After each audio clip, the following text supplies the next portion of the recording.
Bon après-midi, je suis brave. Les auditeurs de l'après-midi.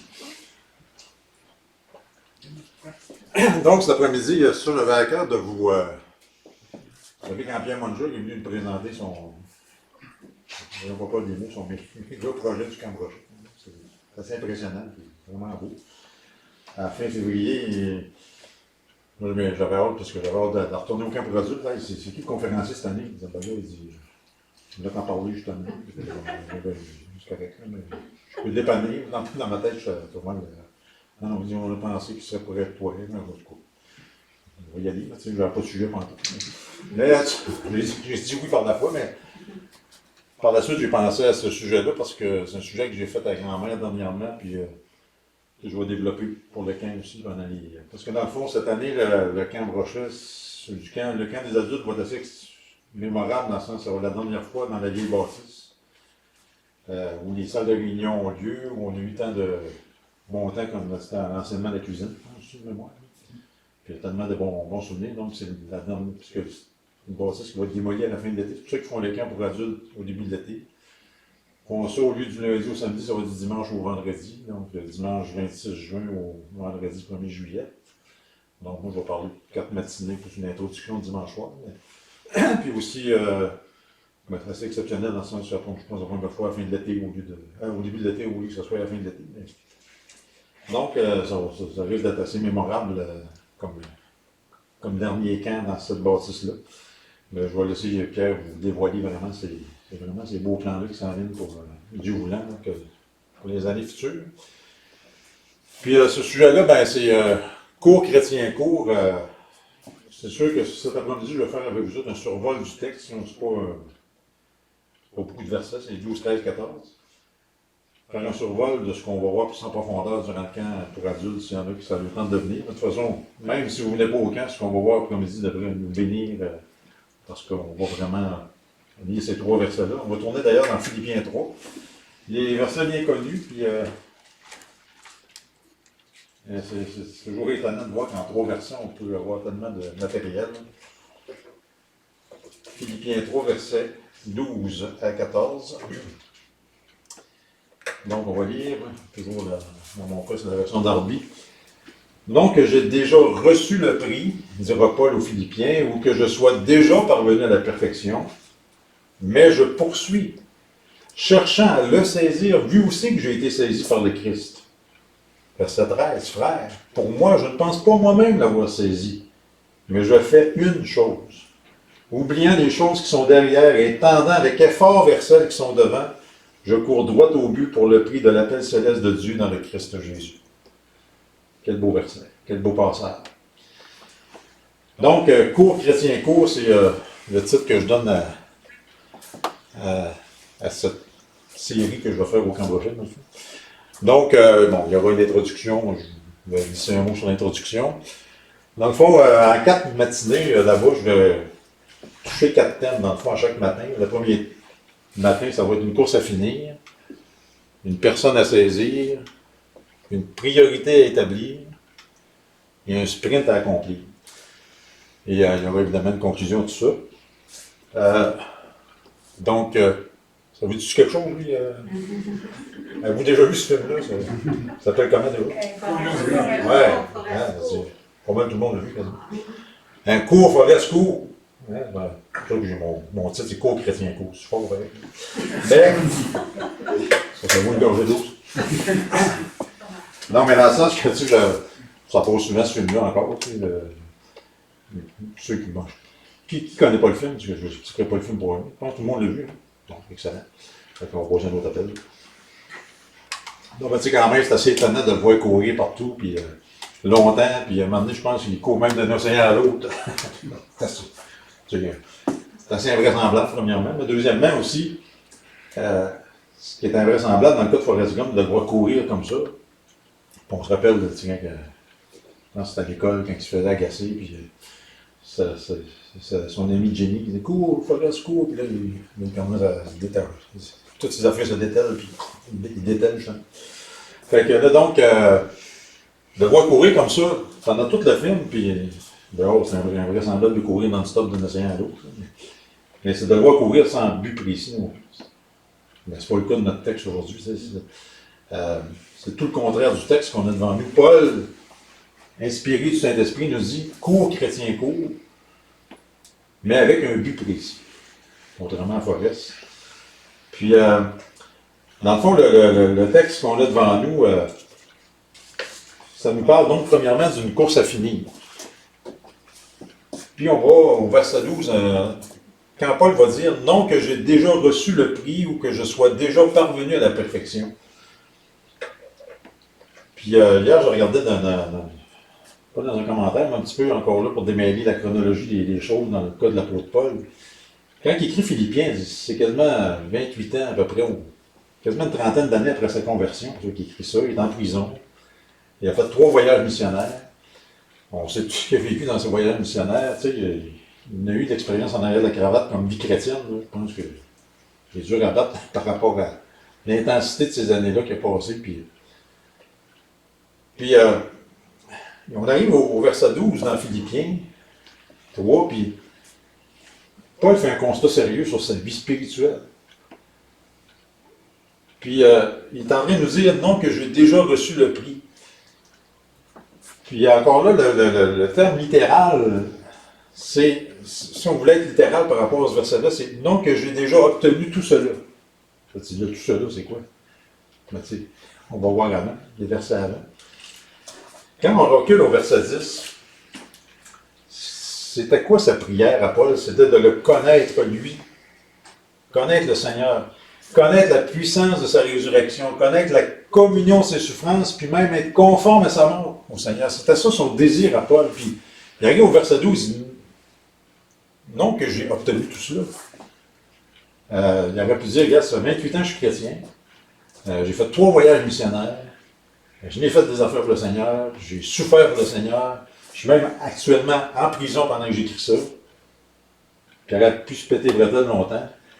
Non, c'est pas le contraire. Il dit non que j'ai déjà obtenu tout cela que je viens de dire au verset 10. Je ne le connais pas comme je devrais le connaître. Je n'ai pas expérimenté encore dans ma vie la puissance de sa résurrection comme je devrais. Je n'ai pas encore connu comme je devrais la communion de ses souffrances. Je n'ai pas souffert encore comme le Seigneur a souffert. Puis même, il dit, je ne suis même pas encore rendu conforme à sa mort. Puis là-dedans, il fait allusion à l'humiliation du Seigneur Jésus qui s'est rendu humble jusqu'à la mort de la croix. Il dit, moi, là, je ne me suis pas humilié jusqu'à ce point-là encore dans ma vie. J'ai encore de l'orgueil dans ma vie. J'ai encore des défaites spirituelles dans ma vie. Je n'ai pas encore expérimenté la pleine puissance de sa résurrection dans ma vie. Je ne le connais pas comme je devrais le connaître. Et c'est pour ça que quand on relit le verset 10 au verset 12, après ça, il dit non que j'ai déjà obtenu tout cela. Cette connaissance intime du Seigneur, je ne le connais pas comme je devrais le connaître. Sa puissance de sa résurrection, la communion de ses souffrances, la conformité à sa mort. Là, il dit, dans le fond, ce que Paul est en train de nous dire dans ce texte-là, c'est que je ne suis pas encore arrivé. Je suis dans la course. Une fois qu'on se convertit, on rentre dans une course. Pas que je dis on est déjà dans une course. On est tous des coureurs. La course de la vie chrétienne. Puis Paul, après 28 années d'expérience, quasiment une trentaine d'années d'expérience de vie chrétienne, il dit non, regarde, je ne suis pas encore arrivé. Je ne suis pas encore arrivé. Écoutez, là, tu sais, je ne veux pas mettre Paul sur un piédestal. On s'entend-tu que c'était, on peut dire, c'est un des plus grands chrétiens qui a vécu sur la terre. Il y en a eu des chrétiens, des hommes de Dieu, des femmes de Dieu dans l'histoire de l'Église qui ont des témoignages extraordinaires. On s'est entendu que Paul aussi. Il y a vraiment un témoignage incroyable. Mais si l'apôtre Paul, après 28 années de vie chrétienne, est capable de dire, moi je ne suis pas encore arrivé. Je ne suis pas encore, je ne connais pas le Seigneur comme je devrais le connaître. Je n'expérimente pas sa puissance dans ma vie comme je devrais. Écoutez, moi, pour vous, là, mais moi à ma place. Si Paul dit ça, je pense qu'on pourrait tout dire ça après-midi. On pourrait tout dire, je ne suis pas arrivé encore. Il m'en reste encore. Je suis loin du fil d'arrivée. Il y a tellement encore beaucoup plus de Christ qu'on doit expérimenter dans nos vies. Oui, un jour, on a rencontré le Seigneur, comme Paul a rencontré le Seigneur sur le chemin de Damas dans son cas, mais on a tous rencontré le Seigneur, je le présume pour tout le monde, évidemment. Un jour, on a rencontré le Seigneur dans nos vies, on s'est converti, on est devenu une nouvelle création, on a commencé la cause de la vie chrétienne. Mais même si on a grandi, même si on a maturé, même si on a approfondi notre connaissance du Seigneur, c'est une goutte dans l'océan de ce qu'on connaît du Seigneur encore. De ce qu'on expérimente au concret. On a parlé de test de foi ce matin dans l'histoire de la tempête, mais il en reste encore à vivre. L'expérimentation de notre connaissance du Seigneur, ne serait-ce que de connaître sa parole encore plus.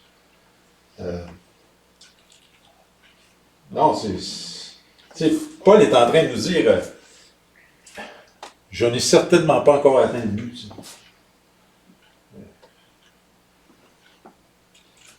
Puis, c'est intéressant parce que non seulement il va dire au début du verset 12, non que j'ai déjà obtenu tout cela, ou non que j'ai déjà reçu le prix selon les versions, mais il va ajouter, et non que je sois déjà parvenu à la perfection. Paul est en train de dire, hey, je suis conscient que je ne suis pas encore arrivé, je suis conscient que je ne suis pas encore parfait. Ça, c'est toute une admission de la part de Paul qui, avant sa conversion, alors qu'il s'appelait Saul de Tarse, se croyait quoi? Se croyait parfait. Toute une admission. Regardez, puis même, il va faire allusion à comment il se considérait avant, même dans le même chapitre 3, verset 5, quand il disait « Moi, circoncis le 8e jour ». Tu sais, il dit « Moi, si quelqu'un peut se glorifier dans la chair, je peux même, moi, là, parce que, regarde, je suis circoncis le 8e jour. De la race d'Israël, en plus. Et de la race d'Israël, mieux que ça, de la tribu de Benjamin. Donc, Paul est en train de dire, hey, je suis circoncis le 8e jour. Donc, il y avait le bon commencement. Il est en train de dire, je suis la nation d'Israël, il y avait même la bonne nationalité. Je suis même de la tribu de Benjamin, il y avait la bonne généalogie familiale. Hey, ça veut dire, il y avait tout pour lui. Là. Il n'arrête pas là, regarde. Hébreu des Hébreux, ça c'était ça, Hébreu à ton goût. Hébreu des Hébreux. Ça ne peut pas être tous Hébreux que ça. Ça veut dire quoi? C'est qu'il y avait la bonne éducation. Regardez qu'est-ce qu'il va dire ensuite. Quant à la loi, pharisien. Là, vous dites, il y a tout. Là. Il y avait le bon standard. Là, il va dire, quant aux ailes persécutant l'Assemblée ou l'Église, il y avait la bonne passion aux yeux des pharisiens. Dans son... Il va dire même, quant à la loi, ou quant à la justice qui est par la loi étant sans reproche, vous voyez-tu parfait, vous pensez le gars? Il y avait le bon commencement, il y avait la bonne nationalité, la bonne généalogie familiale, la bonne éducation, le bon standard, la bonne passion, la bonne moralité. Et Paul avait présumé qu'il était arrivé comme un pharisien. Tu sais, pour lui, il était parfait. Il s'est cru parfait jusqu'au jour qu'il a rencontré la perfection. Jésus-Christ. C'est le chemin de la mort. C'est-tu poigné de quoi, toi aussi? Lui qui se pensait parfait, qui avait tout le pedigree, il avait tout un CV. Rencontre le Seigneur sur le chemin de la mort. Et là, il réalise, wow. Là, il ne peut plus se comparer avec les autres en Israël. Là, il y avait Jésus-Christ, le juste, la perfection même. Puis quand on réalise qui est Jésus-Christ, là, après ça, on réalise qui on est. C'est pas pour rien qu'à un moment donné, il va dire dans un texte, je suis le pire des pécheurs. Même, rappelez-vous, quand la pêche miraculeuse, là, je pense, dans l'évangile de Luc 5, pas ça de mémoire, là, mais quand Jésus fait sa première pêche miraculeuse, puis Pierre, il jette à ses pieds, il dit, retire-toi de moi, je suis un homme pécheur. Il réalise qui est dans le bateau, justement, encore dans la même allusion en avant. Quand on réalise qui est le Seigneur, là, on réalise que wow, on est pourri, on est... Et c'est pour ça que c'est intéressant, parce qu'il va dire, dans le fond, dans Philippiens 3,12, non que j'ai déjà reçu le prix ou obtenu tout cela, hein, cette puissance de la résurrection, cette connaissance de Christ, cette communion, ses souffrances, conformité à sa mort, mais puis je ne suis pas parvenu à la perfection. Pas qu'il se croyait si parfait, là. J'ai encore du chemin à faire. J'ai encore du chemin à faire. Dans le fond, il est en train de nous dire, dans ce premier point-là, que je vais évidemment élaborer le lundi matin au Camp-Brochet, c'est on a Paul réalisait qu'il y avait une course à finir. Il n'était pas fini sa course. Puis cet après-midi, ça fait peut-être X années qu'on est chrétien, ça fait des dizaines d'années qu'on est chrétien. La course n'est pas finie. Elle est à finir. Et si l'apôtre Paul dit ça, la plus forte raison, je pense qu'on peut tous dire ça après-midi, j'ai une course à finir. Ça, c'est le premier point. Puis c'est un constat sérieux que Paul fait dans sa vie. Puis je pense que comme chrétien, on doit m'emmener, puis c'est le but de cette conférence que je vais faire au Camp-Brochet, en tout cas le lundi matin, ça va te dire, regarde, on fait un constat sérieux, on a une course à finir. On va élaborer davantage de points, mais quand même, ça c'est le premier point qu'on va voir. Le deuxième point, c'est qu'on a une personne à saisir. Regardez ce qu'il va dire. Non que j'ai déjà reçu le prix, on retourne dans Philippiens 3.12, non que j'ai déjà reçu le prix ou obtenu tout cela, ou que je sois déjà parvenu à la perfection, mais je poursuis, cherchant à le saisir, vu aussi que j'ai été saisi par le Christ. Tu sais, quand Paul a réalisé que, wow, je suis loin d'être encore parfait, je suis loin d'avoir fini la course, ça ne l'a pas découragé. Ça l'a encouragé à quoi? À poursuivre. À tenter de saisir le Seigneur encore plus dans sa vie. Quand il a réalisé le retard qu'il avait à rattraper pour devenir comme Christ, ça l'a motivé à œuvrer davantage, à devenir comme son sauveur. Puis, ce qui est intéressant dans le cas de Paul, regardez le verbe, en tout cas, je ne sais pas si c'est dans... Quelqu'un peut-tu avoir une seconde pour me lire le verset 12 au complet, peut-être, ça va me donner une idée. Ouais. Ce n'est pas que j'ai déjà remporté le prix ou que j'ai déjà atteint la perfection, mais je cours pour tâcher de le saisir, puisque moi aussi j'ai été saisi par Jésus-Christ. Fait que le verbe courir, là, merci, le verbe courir, c'est le verbe poursuivre. Je poursuis. Puis c'est intéressant, c'est le même verbe grec pour, si on va dans Philippiens 3.6, persécutant l'assemblée. Dans le fond, là, pensez-y 2 secondes. Là, Paul est en train de dire, moi, là, non que j'ai déjà atteint la perfection, non que je sois déjà arrivé, mais il dit, je poursuis. Qu'est-ce qu'il faisait quand il persécutait l'assemblée, si on prend le terme français? Il poursuivait les chrétiens, dans le fond. Il poursuivait les chrétiens pour les arrêter, pour leur faire du mal, puis ultimement même pour les faire mourir. Puis... C'est ça qu'il faisait, c'est ça l'idée de persécuter, c'est qu'il poursuivait les chrétiens. Qu'est-ce qui se passe quand il se convertit, rencontre le Seigneur? Avec la même zèle qu'il poursuivait les chrétiens pour leur faire du mal, voilà qu'il se met à poursuivre le Seigneur pour lui ressembler. Avec le même zèle.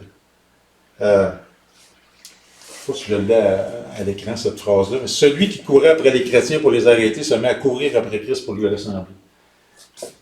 C'est tout un demi-tour qu'il fait dans sa vie. Mais c'est avec la même zèle. Il était zélé, Paul. Même quand il rencontre le Seigneur sur le chemin de Damas, il y a encore des lettres pour aller arrêter les chrétiens. Tu sais, il est zélé pour ça. Rencontre le Seigneur, rencontre le standard de perfection, se convertit. Là, son zèle se transforme en poursuite à la ressemblance de Christ.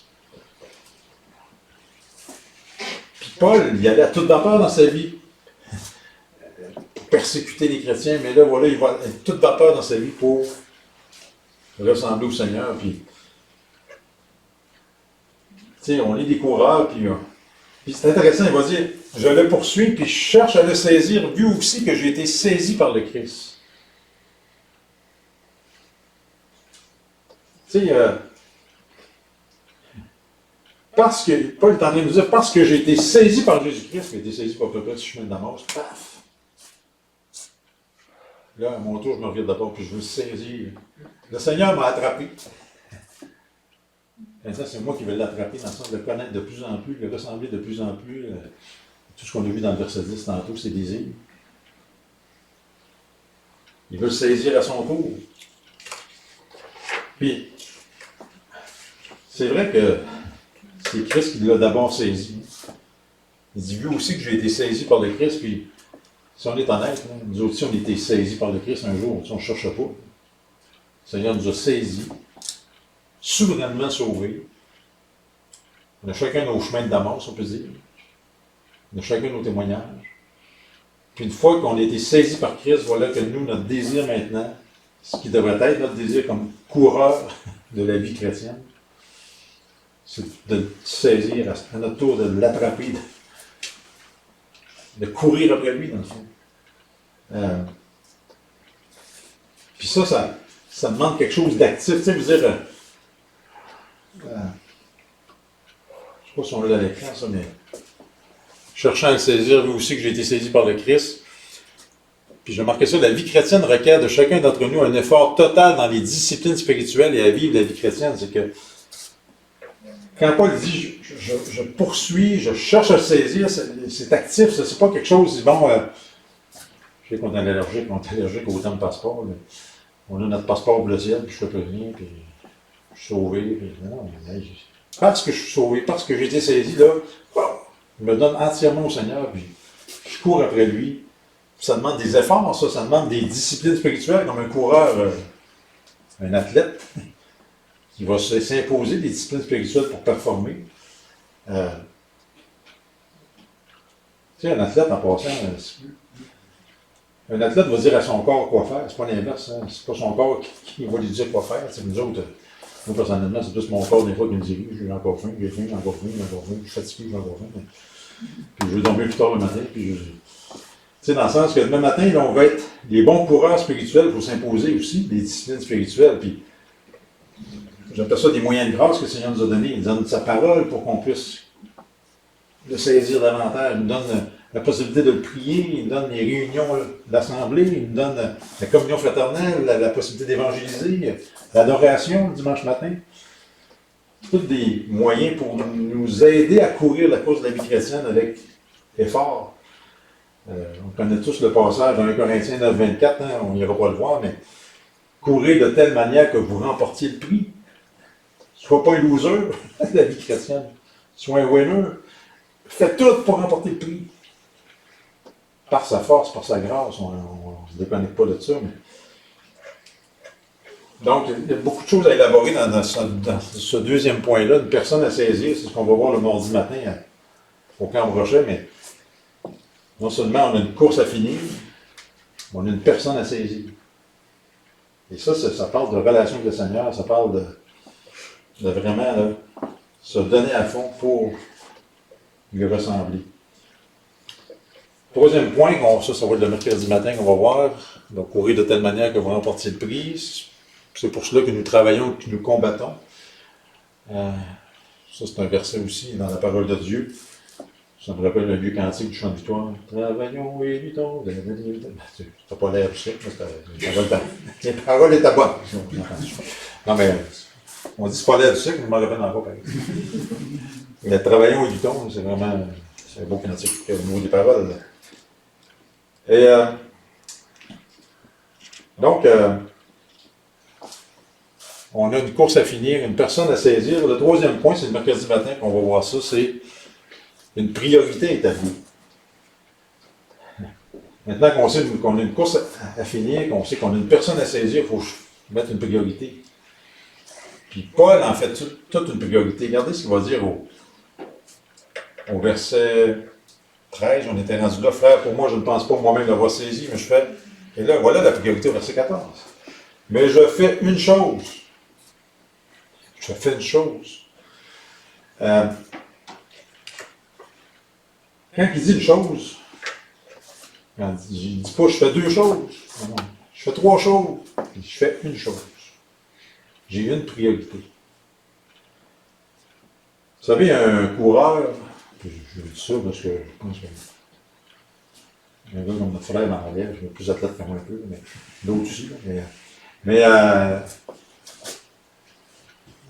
Donc, disons que quelqu'un qui est coureur, c'est pas compliqué, on regarde des compétitions à la télévision, il y a il est focusé sur un but.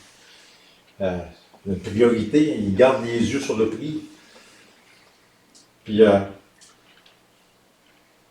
c'est intéressant, il dit « Je n'ai qu'une chose. Je fais une chose. » Il n'y a qu'une chose à son agenda dans la vie de Paul. Une chose qui domine sa vie. C'est intéressant parce que dans l'original, puis je ne sais pas si c'est comme ça dans le second, mais dans Darby, en tout cas, c'est mais je fais une chose, le je fais est entre crochets. C'est comme s'il n'est pas dans le texte original. C'est comme si dans le texte original, on disait mais une chose. Ça, c'est encore emphatique qu'on appelle ça, c'est l'emphase. Mais une chose. Oui, c'est vrai que je n'ai pas fini ma course. Oui, c'est vrai que je ne suis pas parfait. Oui, c'est vrai que je veux le saisir de plus en plus vu qu'il m'a saisi. Mais une chose. C'est sa priorité. Quelle est cette chose? Ben, il va le décrire. Hein? Il va le décrire. Une seule chose à son agenda. Première chose qu'il va faire, c'est de cette chose-là, une seule chose à deux facettes. Oubliant les choses qui sont derrière. Puis, encore là, on est toujours dans l'illustration d'un coureur, tu sais, je veux dire, encore là, quand on voit un 100 mètres, quoi que ce soit, un coureur, tu ne pas regarder. Si tu regardes en arrière ou ça, tu vas te faire dépasser. Tu regardes en avant, tu ne regardes pas en arrière, puis à moins que le gars soit tellement bon pour narguer les autres, vont regarder en arrière à la fin. Mais c'est vraiment toujours en avant. Des fois, on voit ça au football, des fois, tu sais, quelqu'un qui a le ballon, puis il se met à regarder en arrière, voir si les autres s'en viennent, puis là, finalement, s'il regarde en arrière, il ralentit, donc il risque de se faire rattraper. Donc, non, on regarde en avant tout le temps, puis oubliant les choses qui sont derrière. Puis ça aussi, bon, c'est ce qu'on va voir le mercredi matin au camp, mais ça nous parle quand même, tu sais. Il y a peut-être des choses dans ma vie qui m'empêchent de courir. La course de la vie chrétienne, les choses du passé. Les regrets du passé. Je veux dire, à partir du moment qu'on n'est pas parfait, c'est sûr qu'on a tous des regrets. Des regrets de la manière que j'ai élevé mes enfants, des choses, j'étais trop sévère sur des choses que j'aurais pas dû, j'aurais peut-être dû être plus sévère sur des choses que j'aurais dû. Tu sais, que ce soit au niveau des enfants, de la vie de couple, que ce soit au niveau de la vie d'église, que ce soit la vie chrétienne, que ce soit... Premièrement, on s'entend que le jour qu'on s'est converti, c'est qu'on a regretté notre vie passée aussi.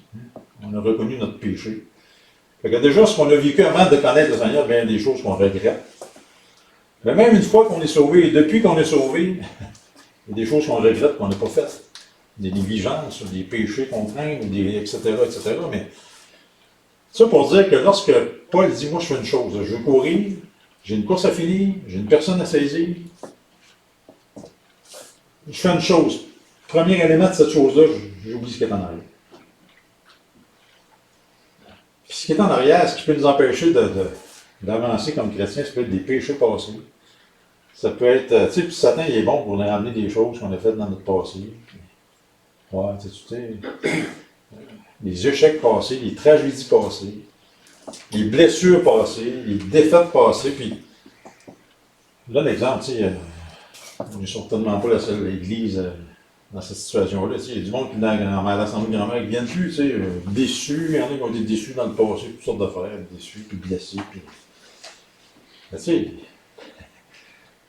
ça oublie ce qu'il y a en arrière. À un moment donné, tu sais, je veux dire, s'il y a des pardons à demander, on le fait, puis s'il y a des choses à respecter, on le fait, mais tu sais, c'est qu'il y en a qui restent accrochés tellement passés que ça les empêche de courir la course de la vie chrétienne, ils sont jamais. Mais ça, c'est à chacun de voir, y a-t-il des choses dans ma vie qui m'empêchent de courir la course, des choses du passé? Puis ça peut être parfois des regrets, des choses qu'on regrette, mais aussi des mêmes, j'appelle ça de la nostalgie aussi du bon vieux temps, qui nous empêche de courir, tu sais.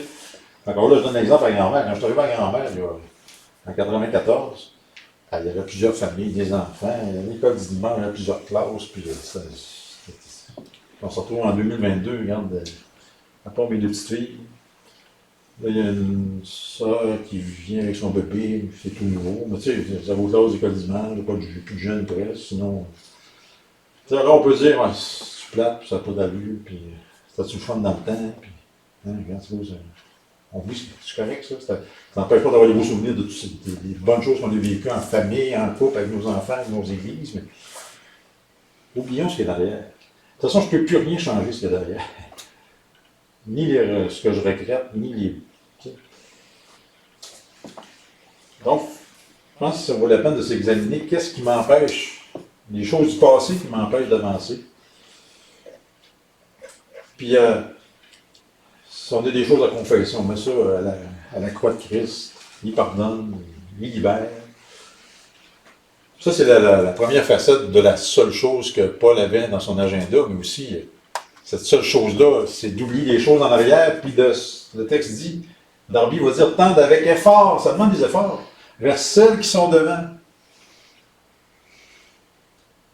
Tendre vers, dans le langage original, c'est un mot qui veut dire s'élancer, donc c'est vraiment, oublier ce qui est en arrière, puis petit peu par en avant, c'est ça que ça dit. Dans la poursuite de Jésus-Christ. Puis tu sais, pensez-y de ce monde, s'il y a quelqu'un qui va avoir des flashbacks quand il se couche le soir, c'est bien Paul. Tous les chrétiens qui ont fait arrêter. Ils vont avoir un flashback d'Étienne, c'est sûr. Tu sais, là, imaginez, là, si quelqu'un là, il pouvait illuminer et dire moi, c'est épouvantable ce que j'ai fait. Puis il savait très bien qu'il avait été un persécuteur, il savait très bien qu'il avait été un blasphémateur, qu'il avait été un. C'est sûr que c'est ça, là. J'imagine le premier pas du Seigneur que Paul a pris, avec ses frères et ses sœurs.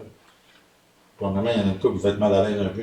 Moi, il est en train de s'infiltrer pour nous faire de la pause après. Tu sais, là, puis même Paul, regarde, c'est épouvantable ce que j'ai fait, mais je les ai poursuivis, je les ai persécutés. Est-ce qu'il y a eu besoin d'une thérapie chrétienne pour surmonter ça? Non, cette thérapie n'est pas compliquée, j'oublie. Regarde, c'est du passé. Puis je m'élance vers l'avant.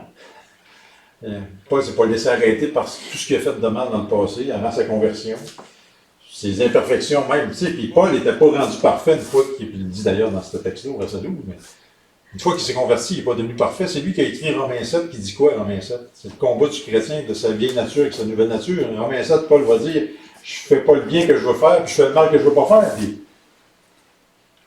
Paul, comme nous autres, là, veut dire, nous autres, si, hein, des fois, on veut bien faire, on le fait pas, puis on veut pas mal faire, puis on le fait, puis on tombe dans nos péchés, puis on s'enfarge, on s'enlève.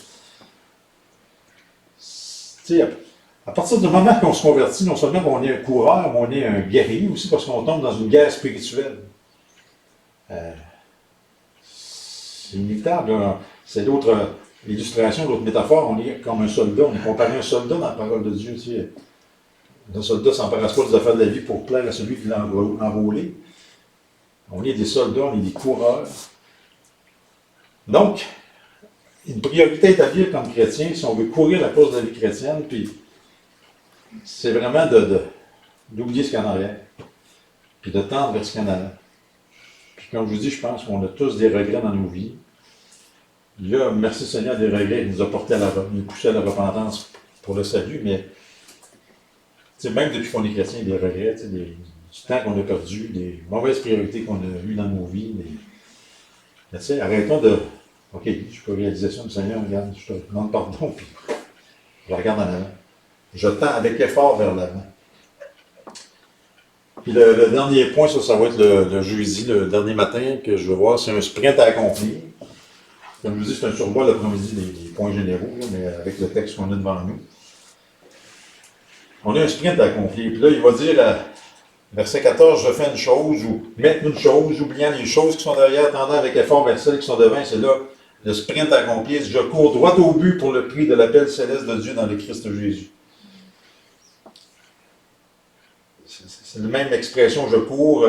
Dans le second, on avait le je cours dans verset 12 au lieu de poursuivre, mais c'est le même sens. Je mélange, je cours, je poursuis. C'est des synonymes. Paul, il nous répète au verset 14, je cours. Puis, je cours en flèche pour attraper une autre personne. C'est vraiment le sens du terme. Je poursuis. Tu sais, ça nous montre une chose, la vie chrétienne, c'est pas seulement l'histoire du dimanche matin puis l'histoire du mercredi soir. C'est l'histoire de tous les jours. À poursuivre le Seigneur, à le connaître dans sa parole, à expérimenter sa puissance dans nos vies, à lui faire confiance dans nos épreuves, comme on le veut un matin. C'est chaque moment de chaque jour. Tu sais, puis ce qui motivait Paul, c'est le prix. Tu sais. Je cours droit au but pour le prix. Tu sais, un athlète, là, bon, suis pas sûr que je passerai des années à m'entraîner pour une médaille. Là. Bon, pour l'athlète, ça vaut son pesant d'or, mais c'est quand même au bout du compte beaucoup d'efforts pour quelque chose qui va aller dans le tiroir.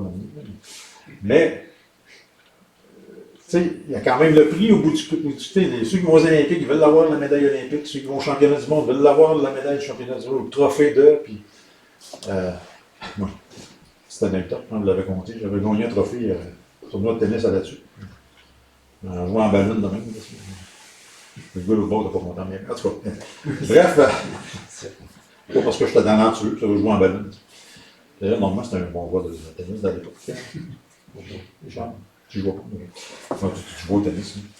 Mais ça pour dire que. Non, mais c'est le fun d'avoir le trophée. Tu sais. Mais c'est le trophée, tout, je pense qu'il est scrappé, mais quelque part, on n'a pas gagné de trophée. J'ai un seul trophée dans ma vie. Mais ça pour dire que l'athlète court vers le prix. Le prix, c'est la motivation. Le prix motivait Paul. Puis, c'était quoi le prix de l'appel céleste de Dieu dans le Christ Jésus? C'était ça sa motivation. Puis, Paul avait déjà eu un appel. Il avait déjà été appelé à Christ sur la terre, comme nous aussi, on a été appelés, si on est convertis à Christ sur la terre. Maintenant, on est, prochaine étape, on se fait appeler au ciel.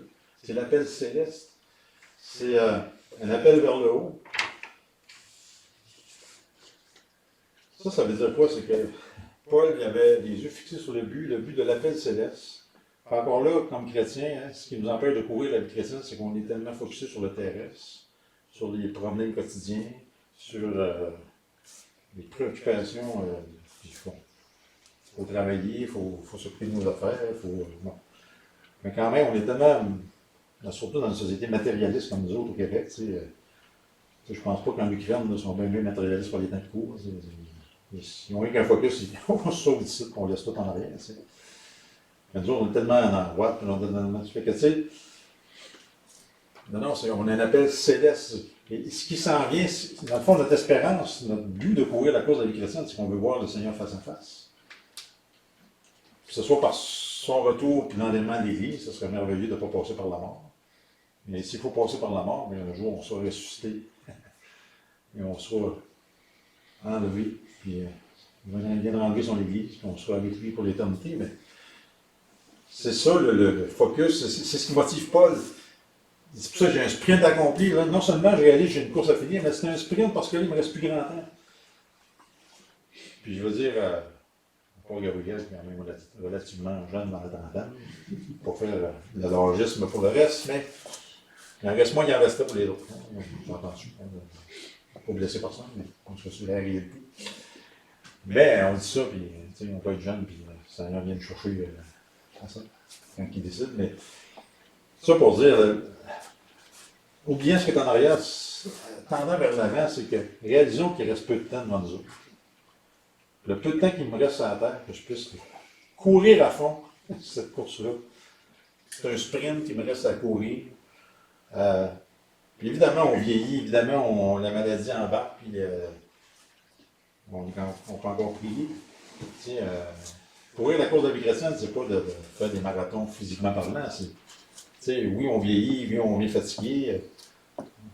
Moi, je vous dis, les épaules, je trouve ça tellement extraordinaire le soir.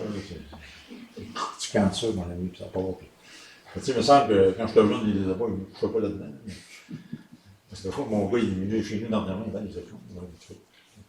J'aimerais ça avoir des épaules. Mais, c'est ça pour dire, il me semble que quand on vieillit, il me semble qu'on est-tu bien dans notre les épaules. C'est sûr qu'on est plus fatigué, mais ça ne nous empêche pas d'être fidèle aux réunions lorsqu'on n'est pas malade, ça ne nous empêche pas de prier, ça ne nous empêche pas d'évangéliser, ça ne nous empêche pas de lire notre parole. On est capable de courir la course de la vie chrétienne jusqu'à la fin, quelle que soit notre condition. Puis c'est un appel qui est céleste. Fait que dans le fond, ce qu'on va voir le dernier matin, ça va être de dire, on a un sprint accompli, on va partir du camp, puis regarde, le peu de temps qu'il nous reste, on donne la claque, puis on court de toutes nos forces, mais par sa force. Pour lui ressembler de plus en plus, essayer de saisir de plus en plus. Puis dans le fond, le résumé de tout ce qu'on a revu pendant 4 jours, c'est cours, chrétien, cours de toutes tes forces, car tu es sur le point d'arriver au but, et ce but, c'est de voir Jésus-Christ face à face, alors que tu seras devenu enfin semblable à celui qui un jour t'a saisi pour te sauver éternellement. Tu sais. Ça, c'est vraiment là. L'idée, c'est vraiment aussi tout ce qu'on a revu dans les 4 jours. Puis, comme je vous dis, là, si on joue au camp Brochet, tant mieux, mais si on ne vient pas au camp Brochet, je pense qu'avec ce qu'on a vu en survol de ces 3 versets-là, déjà, ça nous parle, parce que je dois vraiment avoir un constat sérieux dans ma vie et je ne suis pas encore arrivé. J'ai encore besoin d'apprendre la parole de Dieu, j'ai encore besoin d'apprendre des enseignements qui se donnent à l'Assemblée ou ailleurs. J'ai encore besoin d'avoir cette relation personnelle avec le Seigneur en temps de prière. J'ai besoin d'avoir cette communion fraternelle avec mes frères et mes sœurs pour m'encourager à persévérer. L'adoration qui contribue, puis dans nos milieux, les frères chrétiens, je trouve que c'est un avantage d'avoir l'adoration chaque semaine par rapport au repas du Seigneur, parce que ça nous focus sur la personne du Seigneur Jésus. Ça ne veut pas dire que ceux qui ne le font pas chaque semaine, ce ne pas des chrétiens qui sont pas. Donc chacun des pratiques locales, en autant que les doctrines sont fondamentales. Mais moi, je trouve ça précieux, le repas du Seigneur dans nos milieux. Ça nous permet de rester connectés semaine après semaine sur ce que le Seigneur est, sur ce que le Seigneur a fait. Puis, fait que dans le fond, l'idée, c'est vraiment de dire, ben écoutez, là, courons de toutes nos forces avec le peu de temps qui nous reste.